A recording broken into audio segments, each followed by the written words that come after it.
আসসালামু আলাইকুম প্রিয় ভাই ও বোনেরা, আপনারা সবাই কেমন আছেন? আশা করি আল্লাহর অশেষ রহমতে সবাই ভালোই আছেন। আলহামদুলিল্লাহ, আমিও আল্লাহর অশেষ রহমতে ভালোই আছি। আজকে আমি পটলের একটা রেসিপি নিয়ে চলে আসলাম। তার জন্য দেখুন, এখানে আমি কিন্তু পটলগুলো উপরের খোসাটা চেঁচে নিয়েছি।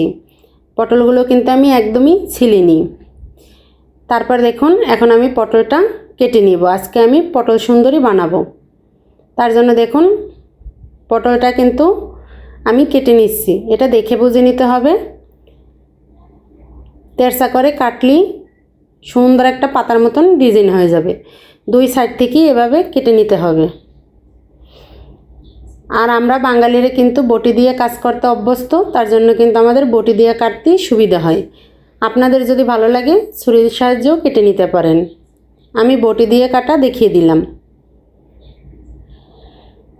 দুই সাইড দিয়ে এভাবে তেরসা করে কাটলেই কিন্তু সম্পূর্ণ একটা পাতার মতন হয়ে যাবে। আর বাচ্চারা তো পটল পছন্দ করে না তেমন একটা। এভাবে যদি একটু ডিজাইন করে ভেজে দেওয়া যায়, বাচ্চারা কিন্তু খুবই পছন্দ করে খাবে। সবগুলো কিন্তু আমি কেটে নিয়েছি। আর কাটার সময় অবশ্যই আমি লবণ পানিতে কিছুক্ষণ ভিজিয়ে রেখেছিলাম। তাতে কিন্তু পটলের ভিতরটাও নরম হয়ে গিয়েছে। তারপর দেখুন, এখানে আমি দিয়ে দিলাম হলুদের গুঁড়া, মরিচের গুঁড়া, ধনিয়ার গুঁড়া। এই রেসিপিটায় অনেক বেশি মশলার প্রয়োজন নেই। তারপর দিলাম স্বাদ মতন লবণ দিয়ে এখন আমি ভালো করে মেখে নিব। আর মেখে 5 মিনিট রেখে দিলে সব মশলা কিন্তু পটলের ভিতরে খুব সুন্দর করে প্রবেশ করবে।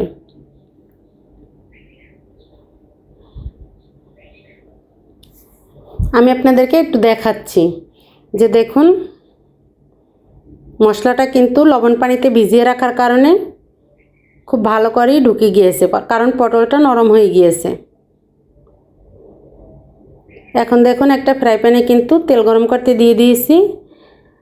আর পটলগুলো আমি দিয়ে দিব। এখানে কিন্তু খুবই অল্প পরিমাণ তেল দিয়েছি, বেশি তেলের প্রয়োজন নেই। আর এই পটলের রেসিপিটা বানাতে কিন্তু খুব বেশি টাইম লাগে না।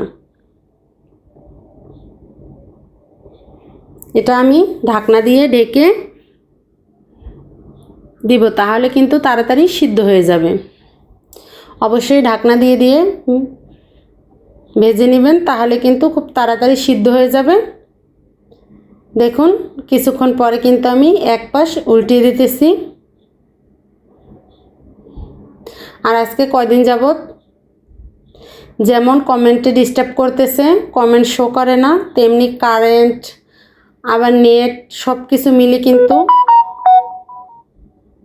অনেক বিরক্ত হয়ে যাচ্ছি। তার কারণে কিন্তু বন্ধুদের ভিডিও দেখতে দেরি হয়ে যাচ্ছে। প্লিজ কেউ মনে কিছু করবেন না, কিন্তু আমি সবার ভিডিওই কিন্তু দেখে দেই একটু দেরি হলেও।